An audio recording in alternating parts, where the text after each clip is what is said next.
দলের প্রয়োজনে মিস করলেন পেনাল্টি, ড্র করে ব্রাজিল হারালো গুরুত্বপূর্ণ 2 পয়েন্ট। বৃহস্পতিবার বিশ্বকাপ বাছাই পর্বে ভেনেজুয়েলার বিপক্ষে ভিনিসিয়াসের এমন মলিন পারফরমেন্সের সাক্ষী হলো হলুদ জার্সির সমর্থকেরা। রিয়ালের হয়ে শেষ 17 ম্যাচে করেছেন 19 গোল অ্যাসিস্ট, অথচ সেলেসাউদের জার্সিতে অভিষেকের পর 36 ম্যাচে তার গোল মাত্র 5টি। ভিনিকে নিয়ে রিপোর্ট করেছেন হাসান মেহেদী।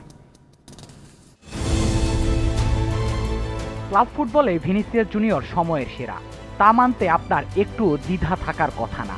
সাম্প্রতিক সময়ে রিয়ালের হয়ে যে পারফরমেন্স উপহার দিয়ে যাচ্ছেন তা নিঃসন্দেহে অবিশ্বাস্য। গোল অ্যাসিস্ট দিয়ে তাক লাগিয়ে যাচ্ছেন ম্যাচ বাই ম্যাচ। কিছুদিন আগেই রদ্রির কাছে খুইয়েছেন ব্যালন ডিওর। সমালোচনার জবাবটা দিয়েছিলেন পরের ম্যাচে হ্যাটট্রিক তুলেই। কিন্তু ক্লাব ফুটবলে যতটা উজ্জ্বল ভিনি, ব্রাজিলের জার্সিতে ঠিক ততটাই মলিন। হলুদ শিবিরে নেইমারের উত্তরসূরি ভাবা হচ্ছিল ভিনিসিয়াসকে, কিন্তু সেই আশা আর রাখলেন কোথায়। নেইমারের ঘাটতির কানাকড়িও মেটাতে পারেননি ভিনি। মাদ্রিদ সুপারস্টারের সাম্প্রতিক পারফরমেন্সের দিকে একটু চোখ ফেলা যায়। ক্যারিয়ারে 4 হ্যাটট্রিকে 2টোই এসেছে শেষ 4 ম্যাচে, কিন্তু জাতীয় দলে ঠিক তার উল্টো ভিনি। বৃহস্পতিবার বিশ্বকাপ বাছাই পর্বে ভেনেজুয়েলার বিপক্ষে নিষ্প্রাণ ভিনিকেই যেন দেখল ফুটবল বিশ্ব। দল যখন উইনিং গোল পেতে মরিয়া, তখনই মিস করে বসলেন পেনাল্টি।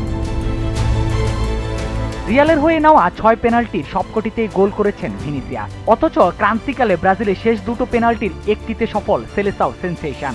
শুধু পেনাল্টি নয়, গোল অ্যাসিস্টের দিকেও আছে বড় ফারাক।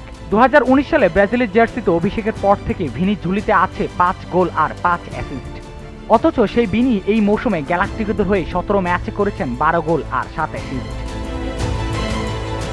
ন্যাশনাল টিমে ভিনি ব্যর্থ, অবাক হলেও তেতো সত্যটাই আপনাকে বিশ্বাস করতে হবে। হাসান মেহেদী, জিটিভি নিউজ।